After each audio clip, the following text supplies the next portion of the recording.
Hello friends, कैसे हैं आप? तो मेरा नाम प्रणय मेश्राम है और आज हम पढ़ने वाले हैं और एक बहुत इंपॉर्टेंट आर्टिकल।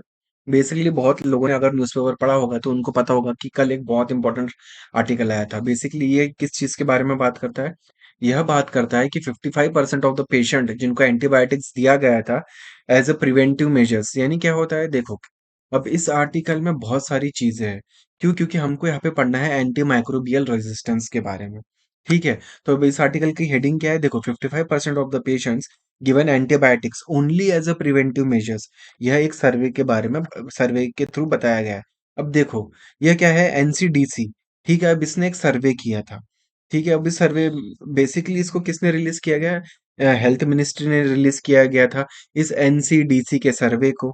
और इसमें कुछ बातें सामने आई है। इसमें क्या बोला है? एक जो की रीजन है, जो की फैक्टर है एंटी माइक्रोबियल रेजिस्टेंस के लिए, यह क्या है? एक एक्सेसिव, आप बहुत ज़्यादा इस्तेमाल कर रहे हो और इनएप्रोप्रिएट तरीके से आप एंटीबायोटिक्स का इस्तेमाल कर रहे हो। ठीक है? और जो 94% जो पेशेंट है, जिनको ये एंटीबायोटिक दी जाती है, उनको बिना डायग्नोसिस के ही दी जाती है। यानी फॉर एग्ज़ाम्पल अगर किसी को कुछ हो जाता है, तो पूरी तरह से उसको डायग्नोस किए बिना ही कि उसको ये बीमारी हुई है, किसी को पूरी तरह से डायग्नोस किए बिना ही आप 94% पेशेंट को आप क्या कर देते हो? एंटीबायोटिक्स प्रिस्क्राइब कर देते हो। और सिर्फ 6% पेशेंट्स को आप एंटीबायोटिक देते हो जब आपने पूरी तरह से कंफर्म करके उसका डायग्नोसिस हो गया है। यानी देखो, जब आपने किसी को, फॉर एग्जांपल कोई आपके पास आया कि मुझे सर्दी ये वो हो रही है, तो आपने उसको बोला आप एक कोविड का टेस्ट कराओ। तो जब उसका कोविड का टेस्ट कंफर्म हो गया तब आपने उसको एक एंटीबायोटिक दी। वो वैसे लोग कितने हो गए? 6%। पर जो 94% है, बस आप डॉक्टर के पास गए, आपने बोला मेरे को सर्दी खांसी ये वो सारी चीजें है, तो डॉक्टर ने खुद अपने मन से यह समझ लिया कि आपको कोविड होगा और 94% पेशेंट को उसने क्या कर दिया? एंटीबायोटिक प्रिस्क्राइब कर दी। तो 94% केसेस में तो एंटीबायोटिक्स ऐसे ही दी जा रही है, जो कि सही बात नहीं है, ऐसे बेसिकली इस आर्टिकल में बोला गया है। ठीक है। तो अब इस आर्टिकल को हम थोड़ा डिटेल में समझते हैं एक्चुअली में क्या हो रहा है और क्यों हो रहा है। देखो, एक सर्वे कंडक्ट किया गया है किसके द्वारा? National centre for the disease control, यानी क्या है? एनसीडीसी। यह जो national survey for the disease control है, इसने देखा कि लगभग जो हाफ ऑफ द वन, देखो इसने क्या किया है? National survey, national centre for the disease control, इसने बेसिकली दो 10,000 पेशेंट को इसने सर्वे किया। और इसमें पाया कि इन 10,000 पेशेंट में से कम जो हाफ पेशेंट्स है, उनको एंटीबायोटिक दिए गई थी। क्यों? इन्फेक्शन को प्रिवेंट करने के लिए, rather than to treat it. यानी अब क्या होता है? फॉर एग्जांपल मुझे कुछ होता है, तो मैं डॉक्टर के पास जाता हूँ, तो वह अपने हिसाब से क्या करता है? मुझे ये इन्फेक्शन ना हो जाए, इसलिए वो मुझे पहले ही एंटीबायोटिक दे देता है। पर यूजुअली क्या होना चाहिए कि मुझे एक इन्फेक्शन हो गया है, तब जाके मुझे डॉक्टर ने एंटीबायोटिक्स ना देनी देनी चाहिए, ना कि पहले ही। ठीक है। तो क्या हो रहा है? मोर देन हाफ यानी 55% केसेस में तो एंटीबायोटिक्स आप इसीलिए दे दे रहे हो क्योंकि उसको वो वाला इसको कोई इन्फेक्शन ना हो जाए। ठीक है। Rather than to treat it. अब यह बेसिकली क्या है? एक हेल्थ मिनिस्ट्री के द्वारा यह एक सर्वे कंडक्ट हुआ था। अब इसमें क्या होता है? देखो, 94% ऑफ द पेशेंट्स में उनको एंटीबायोटिक दिया गया before confirmation of the definitive medical diagnosis. यानी बिना किसी टेस्ट के आप जब, यानी क्या, देखो आपने टेस्ट ना कुछ किया उसका, और आपको क्या लगा कि नहीं इसको ये बीमारी हो सकती है, तो आपने क्या कर दी? उसको एंटीबायोटिक प्रिस्क्राइब कर ली। तो 94% पेशेंट को आपने एंटीबायोटिक्स दे दी बिना किसी कंफर्मेशन के कि उसको वह डिजीज हो भी सकती है या नहीं। ठीक है। ये क्या उसको वो इन्फेक्शन हो भी सकता है या नहीं, ये बिना किसी कंफर्मेशन के ही आपने 94% पेशेंट को यह एंटीबायोटिक्स पहले ही दे दी। ठीक है। और सिर्फ 45% के पेशेंट्स को आपने एंटीबायोटिक दी एज अ थेराप्यूटिक इंडिकेशन। यानी उसको ट्रीट करने के लिए सिर्फ 45% को आपने क्या किया? प्रिस्क्राइब किया एंटीबायोटिक को। और रिमेनिंग 55% को आपने एंटीबायोटिक पहले ही दे दी एज अ प्रिवेंटिव मेजर कि उसको इन्फेक्शन ना हो जाए। ठीक है। और इनमें से भी सिर्फ 6% को आपने एंटीबायोटिक दे दी जब आपको पूरी तरह से कंफर्म हो गया कि इसको ये डिजीज हो सकती है, या इसको ये डिजीज है, आपने पूरे उसका टेस्ट रिपोर्ट देख लिया, आपको अब पता चल गया कि नहीं इसको ये इन्फेक्शन हुआ है।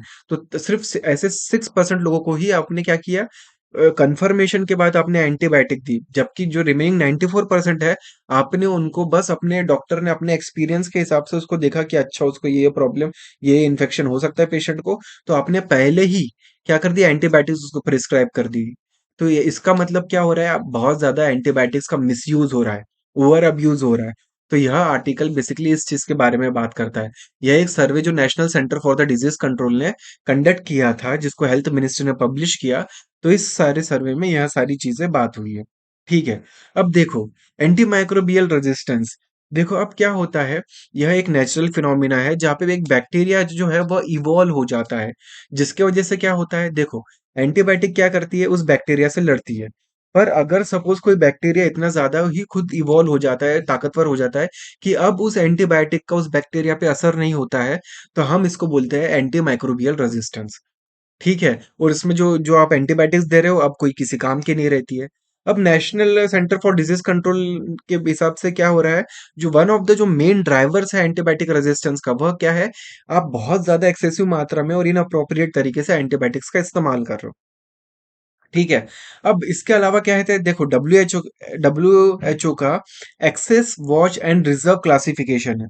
अब इसके तहत क्या होता है, देखो इसमें यह पाया गया है कि सिर्फ 38% जो प्रिस्क्रिप्शंस थे एंटीबायोटिक की, वह एक्सेस ग्रुप की थी। अब एक्सेस ग्रुप यानी बेसिकली क्या है, देखो क्या होता है एक्सेस ग्रुप में, देखो आप इन्फेक्शन को ट्रीट करने के लिए दवाई देते हो और यह भी देखते हो कि जो जो एंटीमाइक्रोबियल रेजिस्टेंस है वह भी डेवलप ना हो। तो ऐसे कितने प्रिस्क्रिप्शन थे, ऐसे 38% प्रिस्क्रिप्शन थे। पर जो वॉच ग्रुप होता है इसमें क्या होता है, देखो सिर्फ indicated for a specific limited number of infectious syndrome, यानी आप इसमें क्या होता है, एंटीबायोटिक को प्रिस्क्राइब कर देते हो। यानी देखो अगर आपको लग रहा है कि इसमें यह इन्फेक्शन हो सकता है, या तो फिर आप क्या करते हो, उसको प्रिस्क्राइब कर देते हो कि यह आप एंटीबायोटिक खाओ।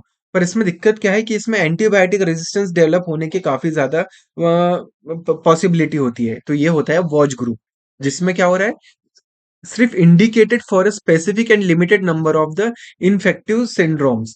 ठीक है, और more prone to the antibiotic resistance, जैसा कि मैंने अभी आपको क्लियर भी किया है। और सिर्फ 2% जो एंटीबायोटिक्स है वह दिए जाते हैं किसके लिए, एज अ लास्ट रिजॉर्ट, जिसको हम बोलते हैं reserve group of the drugs. ठीक है, तो यह सारी चीजें, तो क्या होता है एक्सेस ग्रुप में जो 38% प्रिस्क्रिप्शन दिए जाते हैं, उसमें एंटीबायोटिक रेजिस्टेंस डेवलप नहीं हो सकता है। ठीक है, पर जो अगर कोई की स्पेसिफिक किस्म का आपको इन्फेक्शन होता है, तो उसमें जो आपको 57% के जो प्रिस्क्रिप्शंस होते हैं, उसमें हो सकता है कि एंटीबायोटिक रेजिस्टेंस डेवलप हो। ठीक है, अब हम जानेंगे कि एंटीमाइक्रोबियल रेजिस्टेंस क्या है। देखो बेसिकली क्या है, यह एक सुपर बग है। यह एक बैक्टीरियल सुपर बग है, जो बेसिकली क्या हो रहा है, वह रेजिस्टेंट है सारे मेडिसिन को। ठीक है, तो इसको हम क्या बोलते हैं, एंटीमाइक्रोबियल रेजिस्टेंस। अब डब्ल्यूएचओ क्या बोलता है, बहुत सारी डेवलपिंग कंट्रीज में, इंक्लूडिंग इंडिया, उसमें क्या हो रहा है, एंटीबायोटिक्स का काफी ज्यादा गलत तरीके से इस्तेमाल हो रहा है, जिसकी वजह से एंटीमाइक्रोबियल रेजिस्टेंस डेवलप हो रहा है। अब एंटीमाइक्रोबियल रेजिस्टेंस किस तरीके से स्प्रेड होता है, देखो अब एंटीबायोटिक्स क्या करते हो, कई बार आप जानवरों को देते हो। ठीक है, कोई गाय होगी, या फिर कोई जैसे मुर्गी हो गया, या फिर कोई बकरी हो गया, आपने उसको क्या कर दिया, एंटीबायोटिक्स दे दिए। ठीक है, फिर उस एंटीबायोटिक्स के थ्रू आपने क्या होगा, अब उसका मिल्क वगैरह आया, या फिर आपने उस एनिमल को कंजम्पशन कर लिया। ठीक है, अब जब आप इन एनिमल्स वगैरह को जब आप एंटीबायोटिक्स देते हो, तो कई बार उनके जो गट, उनके पेट में क्या होता है, बैक्टीरिया होते हैं। तो वह बैक्टीरिया इस एंटीबायोटिक्स को रेजिस्टेंस डेवलप कर लेते हैं। ठीक है, आपने क्या किया, एंटीबायोटिक्स आपने एनिमल को दिए। अब उस एनिमल के पेट में ऑलरेडी क्या होता है, बैक्टीरिया होते हैं। अब इन बैक्टीरिया ने क्या किया, इस एंटीबायोटिक के खिलाफ एक रेजिस्टेंस डेवलप कर लिया। अब इस एनिमल के प्रोडक्ट्स को क्या करते हो, आप कंज्यूम करते हो, जैसे उनका मिल्क हो गया, या फिर आप डायरेक्ट, या फिर आप क्या करते हो, किसी ना किसी वे के थ्रू आप इन एनिमल्स के कांटेक्ट में आते हो। ठीक है जैसे कि फॉर एग्जांपल सॉइल, वाटर या एयर, किसी भी थ्रू जब आप इन एनिमल्स के कांटेक्ट में आते हो, तो ये जो बैक्टीरिया है, जो एंटीबायोटिक रेजिस्टेंस है, यह आप में एंटर कर जाते हैं।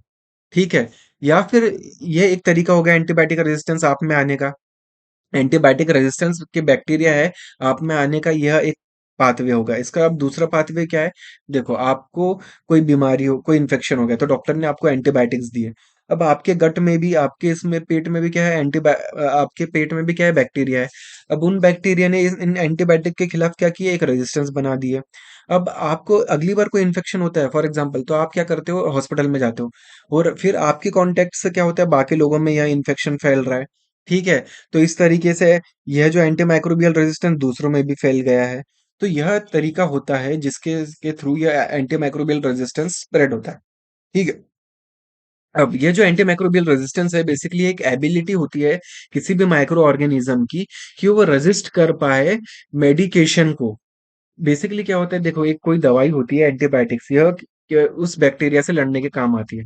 पर एंटीमाइक्रोबियल रेजिस्टेंस में क्या होता है, वह बैक्टीरिया इस मेडिसिन से लड़ पाता है और अब यह मेडिसिन उस बैक्टीरिया पे काम नहीं करेगी, जिसको हम बोलते हैं एंटीबायोटिक रेजिस्टेंस।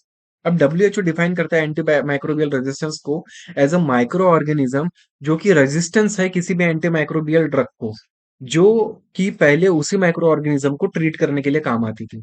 ठीक है। अब ये जो रेजिस्टेंस होता है एंटीमाइक्रोबियल का, यह एक नेचुरल बायोलॉजिकल फिनोमिना है। ठीक है। नेचुरल बायोलॉजिकल फिनोमिना यानी नेचुरली यह जो माइक्रोब्स होते हैं वह इवॉल्व होते हैं, उनका म्यूटेशन होता है और वह यह दवाई को रेजिस्ट करते हैं। ठीक है। अब जो पर्सन है वह खुद रेजिस्टेंस नहीं होते इन एंटीबायोटिक के। यानी क्या होता है, जब हम एंटीबायोटिक रेजिस्टेंस सुनते हैं तो हमको लगता है कि हम ह्यूमन एंटीबायोटिक्स के प्रति हमने रेजिस्टेंस डेवलप कर लिया है। पर हमने रेजिस्टेंस डेवलप नहीं किया है, बल्कि जो माइक्रो ऑर्गेनिज्म है, जो बैक्टीरिया है, उन्होंने इन एंटीबायोटिक मेडिसिन के खिलाफ रेजिस्टेंस डेवलप कर लिया है। ठीक है। तो पर्सन जो है वह रेजिस्टेंस नहीं होते एंटीबायोटिक के खिलाफ, बट ये जो माइक्रो ऑर्गेनिज्म होते हैं वह रेजिस्टेंस डेवलप कर लेते हैं माइक्रो इन एंटीबायोटिक्स के खिलाफ। ठीक है। अब रीजन क्या है इस एंटीमाइक्रोबियल रेजिस्टेंस का? तो पहला रीजन है नेचुरल रेजिस्टेंस। देखो क्या होता है, कई बार एक नेचुरल रेजिस्टेंस डेवलप हो जाता है सर्टेन टाइप ऑफ बैक्टीरिया में। ठीक है। कई बार जेनेटिक म्यूटेशन हो जाता है, यानी माइक्रो ऑर्गेनिज्म में ही कुछ जेनेटिक चेंजेस आ गए, जिसके वजह से अब उसमें वो रेजिस्टेंस पावर आ गई कि वो जो एंटीबायोटिक है उसको रेजिस्ट कर पा रहा है। अब इसके अलावा क्या है, एक स्पीशीज के द्वारा दूसरे स्पीशीज में भी यह रेजिस्टेंस एक्वायर हो सकता है। यानी एक माइक्रो ऑर्गेनिज्म है दूसरे माइक्रो ऑर्गेनिज्म के कांटेक्ट में आता है और यह हो सकता है कि उसके थ्रू इसमें वह रेजिस्टेंस डेवलप हो जाए। ठीक है। अब यह जो रेजिस्टेंस डेवलप होता है वह या तो स्पॉन्टेनियसली हो सकता है म्यूटेशन के थ्रू, यानी अचानक उस माइक्रो ऑर्गेनिज्म में कुछ म्यूटेशंस हो गए, कुछ जेनेटिक चेंजेस हो गए जिसकी वजह से यह रेजिस्टेंस डेवलप हो सकता है, या फिर ग्रेजुअली डेवलप हो सकता है माइक्रो ऑर्गेनिज्म में यह रेजिस्टेंस। और यह क्यों होगा? क्योंकि आपने एंटीबायोटिक्स का ओवर यूज मिसयूज कर रखा है, इसलिए यह इन माइक्रो ऑर्गेनिज्म में एंटीबायोटिक रेजिस्टेंस डेवलप होता है। अब यह जो रेजिस्टेंस होता है, एक बार किसी माइक्रो ऑर्गेनिज्म में आ गया तो यह फिर इरिवर्सिबल है। यानी अब यह माइक्रो ऑर्गेनिज्म है वापस, अब उस एंटीबायोटिक अब उस पे काम नहीं करेगी। ठीक है। अब इसके कुछ फैक्ट्स और फिगर हम जान लेते हैं। नियरली 2 लाख पीपल हर साल मरते हैं मल्टी ड्रग रेजिस्टेंस टीबी से, जो कि एक बहुत बड़ा नंबर है। इसके अलावा इंडिया में हर साल लगभग जो 60,000 न्यूबॉर्न बेबीज है, हर साल वह मरते हैं एंटीबायोटिक रेजिस्टेंस नियोनेटल इन्फेक्शन से। ठीक है। यानी हर साल जब बच्चे पैदा होते हैं तो 60,000 बच्चे जो है वह इन एंटीबायोटिक रेजिस्टेंस नियोनेटल इन्फेक्शन की वजह से मरते हैं। क्यों? क्योंकि इन पे जो उनको इन्फेक्शन हो जाता है इन छोटे बच्चों को, तो उनको जो बैक्टीरिया जो होता है वो एंटीबायोटिक रेजिस्टेंट होता है। तो इसलिए यह बच्चे क्या हो जाते हैं, मर जाते हैं। अब यूएस में हर साल लगभग 2 मिलियन इन्फेक्शन होते हैं इस बैक्टीरिया रेजिस्टेंस के द्वारा। ठीक है। अब इसकी वजह से क्या हो रहा है, यूएस का जो हेल्थ है उस पे लगभग 20 बिलियन डॉलर का खर्चा होता है। यानी यूएस में हर साल 2 मिलियन इन्फेक्शन होते हैं इस बैक्टीरियल रेजिस्टेंस के द्वारा, जो कि first line of antibiotic treatment पे क्या होता है, यानी असर नहीं करता है। इसका मतलब क्या है देखो, फर्स्ट लाइन ऑफ एंटीबायोटिक होती है, यानी फॉर एग्जांपल आपको कुछ बीमारी इन्फेक्शन हो गया तो पहले आपको एक किस्म के एंटीबायोटिक दी जाएगी जिसको हम बोलेंगे फर्स्ट लाइन ऑफ एंटीबायोटिक। तो first line of anti US में लगभग 2 मिलियन इन्फेक्शन ऐसे होती है जिसपे फर्स्ट लाइन ऑफ एंटीबायोटिक काम ही नहीं कर रही है। तो जिसकी वजह से जो हेल्थ का खर्चा है लगभग 20 बिलियन डॉलर का होता है यूएसए में। इसके अलावा देखो, जो डायरिया इन्फेक्शन होता है वह वायरल इन्फेक्शन की वजह से होता है। और जो 70% जो बेसिकली यह जो डायरियल इन्फेक्शन होता है वह वायरल की वजह से होता है, जो कि जिसमें कि क्या होता है, ये जो एंटीबायोटिक होता है वह काम नहीं करता है। ठीक है। अब डायरिया की वजह से काफी ज्यादा लोग मरते भी हैं। ठीक है। तो हम डायरिया को प्रिवेंट करने के लिए सबसे बेस्ट आप क्या कर सकते हो, साफ पानी, सैनिटेशन आपका सही होना चाहिए, जिसके वजह से आप जो है ये जो डायरिया की वजह से जो जो लोग मर रहे हैं वह भी काफी कम हो सकते हैं। ठीक है। अब कुछ मिथ्स है इस एंटीमाइक्रोबियल रेजिस्टेंस के। पहला मिथ है, यानी कुछ गलतफहमी है। अब गलतफहमी या मिथ क्या है देखो, एंटीमाइक्रोबियल रेजिस्टेंस यह जो है यह होता है जब human body it become resistance to antibiotic. यानी लोगों को क्या लगता है देखो, पहली जो गलत धारणा लोगों में क्या है, लोगों को यह लगता है कि जो हमारी बॉडी जो है वह एंटीबायोटिक के प्रति रेजिस्टेंस डेवलप कर लेती है। तो यह नहीं होता है। हमारी बॉडी एंटीबायोटिक्स के खिलाफ रेजिस्टेंस नहीं डेवलप करती है, पर जो माइक्रो ऑर्गेनिज्म जो हमारे बॉडी में चला गया है, जो बैक्टीरिया चला गया है, उसमें एंटीबायोटिक रेजिस्टेंस है। ठीक है, तो यह होता है पहला मिथ। एक दूसरा मिथ लोगों में क्या है कि देखो लोगों को लगता है कि individual are not at the risk of the drug resistance infection if they personally take the antibiotic as prescribed और do not take the antibiotic at all. इसका मतलब क्या है, देखो इंडिविजुअल जो लोग हैं उनको क्या लगता है, अगर डॉक्टर ने जितने हमको एंटीबायोटिक बताया, अगर हम पूरा वो उसका कोर्स कंप्लीट करते हैं एंटीबायोटिक्स का, या तो अगर हम एंटीबायोटिक कभी अपने जीवन में खाई ना, तो हमको यह एंटी माइक्रोबियल रेजिस्टेंस इन्फेक्शन नहीं होगा। यह ऐसा हमको लगता है, पर क्या ऐसा है? नहीं। अगर आप एंटीबायोटिक्स ना भी लो, या फिर जितना आपको प्रिस्क्रिप्शन दिया है आप सिर्फ उतना भी लो, तो भी बहुत ज्यादा चांसेस है कि आपको यह एंटी माइक्रोबियल रेजिस्टेंस इन्फेक्शन हो सकता है। ठीक है? क्यों? बिकॉज ह्यूमन को यह माइक्रोबियल रेजिस्टेंस डेवलप नहीं होता है, बट बैक्टीरिया को एंटी माइक्रोबियल रेजिस्टेंस डेवलप होता है, और वह तो कैसे भी हमें स्प्रेड हो सकता है। ठीक है, तो यह भी एक दूसरा मिथ होता है। अब कुछ रीजंस है क्यों, क्योंकि एंटीबायोटिक्स का अब यूज जो है इंडिया में काफी ज्यादा बढ़ते जा रहा है। क्यों बढ़ते जा रहा है? देखो पहला इसका रीजन है, इंडिया में काफी ज्यादा डिजीज बर्डन है, काफी ज्यादा लोगों को बीमारियां हो रही है। ठीक है, लोगों की धीरे धीरे इनकम भी बढ़ रही है, और इसके अलावा जो ये एंटीबायोटिक्स है आपको मेडिकल शॉप में बहुत इजीली मिल जाती है। कई बार तो मेडिकल शॉप वाले ही खुद आपको एंटीबायोटिक दे देते हैं बिना किसी प्रिस्क्रिप्शन के। ठीक है, सेल्स उसका अनकंट्रोलेबल है। ठीक है, आपका जो हेल्थ इंफ्रास्ट्रक्चर है वह बहुत ज्यादा पुअर है, लोगों में अवेयरनेस नहीं है miss use of the antibiotics. तो यह कुछ चीजें हैं जिसकी वजह से जो एंटीबायोटिक्स का यूज है इंडिया में काफी ज्यादा बढ़ रहा है। ठीक है, अब एक इंटरनेशनल कॉन्फ्रेंस होती है एंटी माइक्रोबियल रेजिस्टेंस के बारे में। देखो एक वर्ल्ड हेल्थ असेंबली ने जेनीवा में एक कॉन्फ्रेंस की थी, international conference on the microbial resistance. इसमें क्या हुआ था, एक global action plan on the AMR बनाया गया था। ठीक है, अब बेसिकली इसका क्या है, देखो इसका जो मेन एम है इस इंटरनेशनल कॉन्फ्रेंस का, जो on the anti microbial resistance, यह बेसिकली क्या बात करता है, यह बात करता है कि हमें एंटी माइक्रोबियल रेजिस्टेंस से लड़ना है। हमें लोगों में एक अवेयरनेस क्रिएट करनी है, किस चीज के से रिलेटेड, कि आप जो एंटीबायोटिक्स का इस्तेमाल आप ध्यान से करो, ओवर यूज या इरेशनल तरीके से आप यूज मत करो। ठीक है, अब इसके अलावा जो है एक international conference on the anti microbial resistance जब हुआ था, तो इंडिया ने क्या बोला था, इंडिया ने एक लोगो लॉन्च किया था जिसका नाम था use with care for the antibiotic. यह लॉन्च किया था लोगो, यानी क्या, आप एंटीबायोटिक का आप थोड़ा ध्यान से इस्तेमाल करो, यह लोगो लॉन्च किया गया था इस international conference on the anti microbial resistance. इसके अलावा जो हेल्थ मिनिस्टर है उन्होंने लॉन्च किया था एक medicine strip with the red line. ठीक है, अब इसका बेसिकली क्या काम है, इसका बेसिकली यह काम था कि एक अवेयरनेस क्रिएट की जाए लोगों में, ताकि मिसयूज ऑफ द एंटीबायोटिक्स ना हो।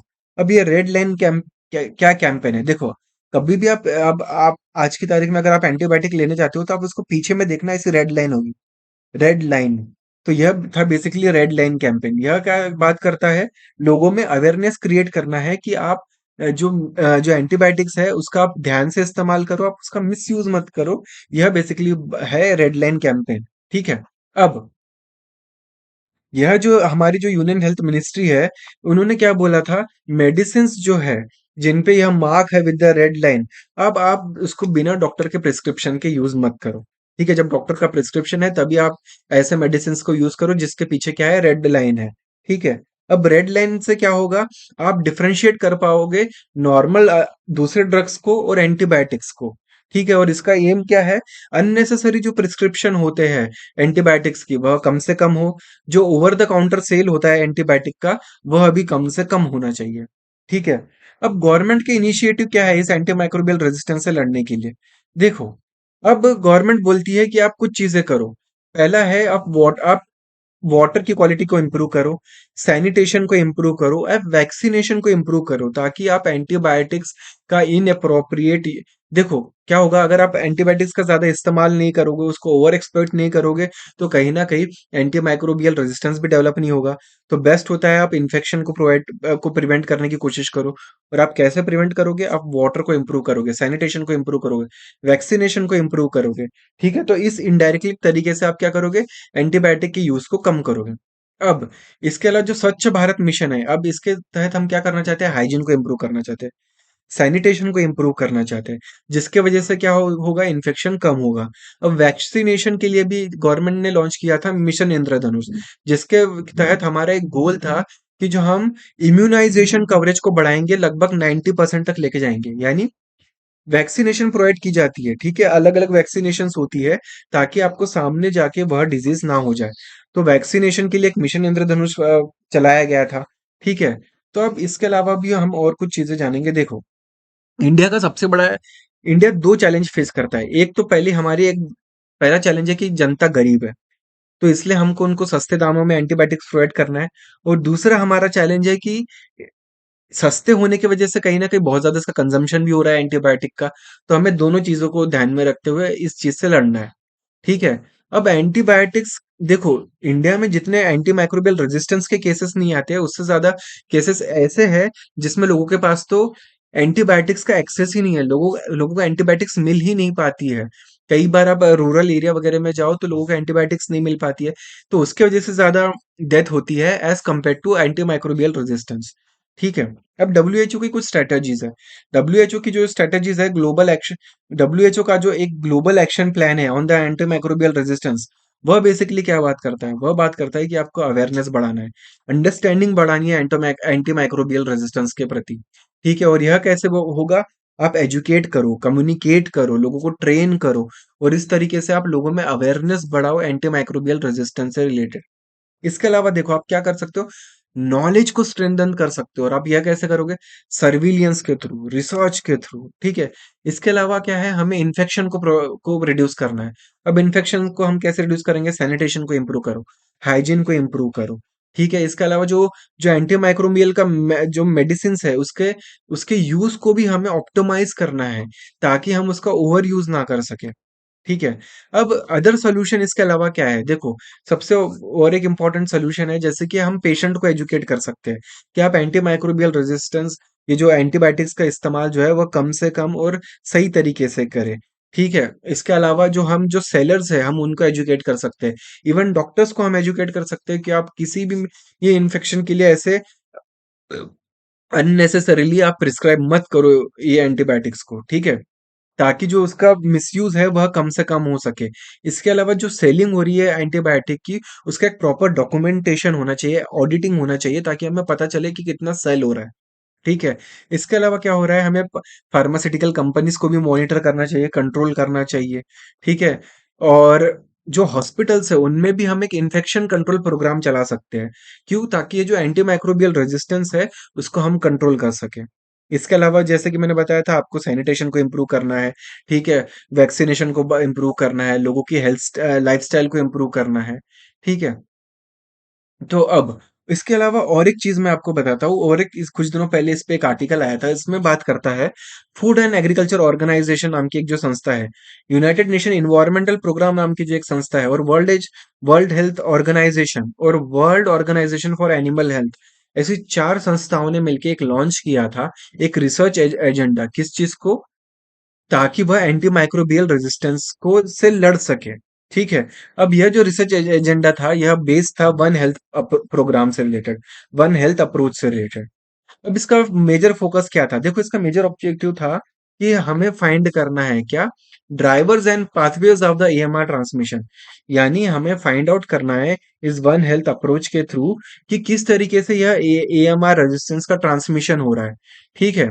हमें यह इवेल्युएट करना है कि एएमआर का जो इम्पैक्ट है हमारे हेल्थ पे, हमारी सोसाइटी पे और हमारे इकोनॉमी में क्या होने वाला है। तो यह बेसिकली इस रिसर्च का एजेंडा होने वाला है, ठीक है। इसके अलावा और एक फोकस होगा कि हमें इनोवेशन करना है, हमें डेवलप करना है डायग्नोस्टिक्स को, थेरापेटिक्स को, वैक्सीन्स को, ताकि हम इस इन्फेक्शन से लड़ सके। ये जो एएमआर जो है, एंटीमाइक्रोबियल रेजिस्टेंस, उससे लड़ सके, इसलिए हमें नए-नए इनोवेशन करना है, नए-नए थेरेपीज को निकाल के लेके आना है।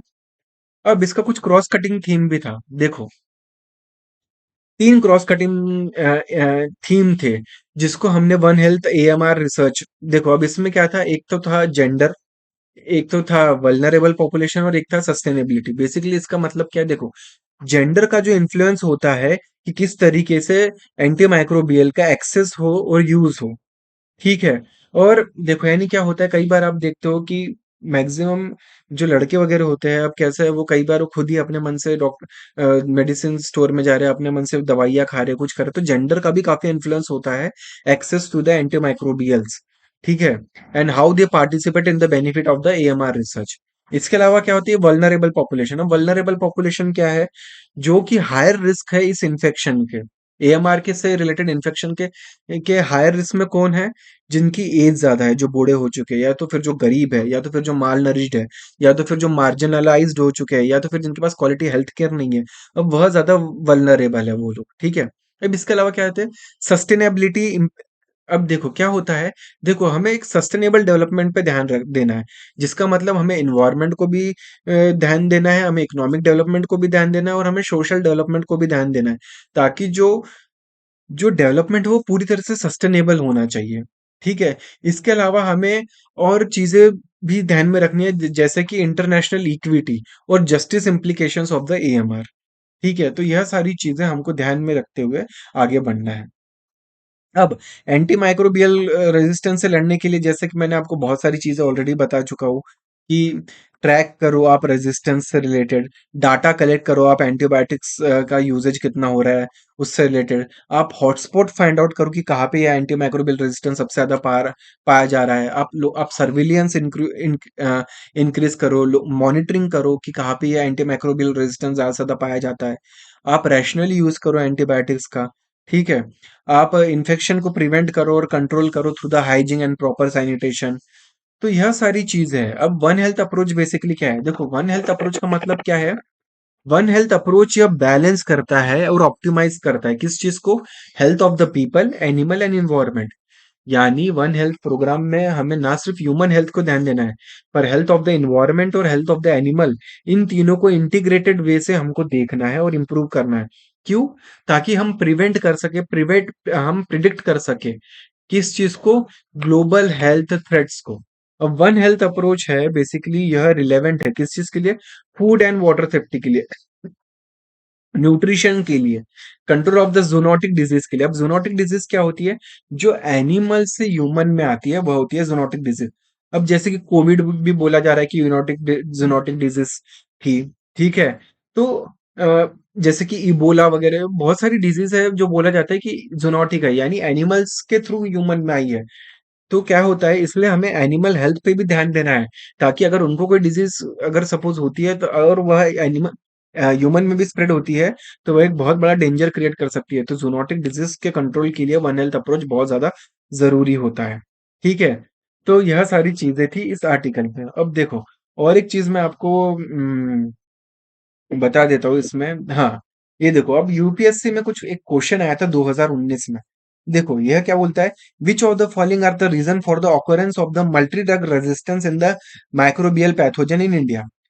क्या क्या रीजन है जिसके वजह से एक मल्टी ड्रग रेजिस्टेंस डेवलप होता है किसी भी माइक्रो ऑर्गेनिज्म में? अब इसके ऑप्शन क्या थे? Genetic predisposition of some people, यानी उनमें कुछ जेनेटिक इशू है इसलिए लोगों में एंटी माइक्रोबियल रेजिस्टेंस होता है। क्या मैंने कभी भी आपको यह पढ़ा है कि इसकी वजह से हो रहा है? नहीं। तो ऑप्शन वन गलत है। अब दूसरा option, taking incorrect doses of the antibiotics to cure the disease, हाँ, ये तो मैंने आपको पढ़ाया, तो ये सेकंड सही है।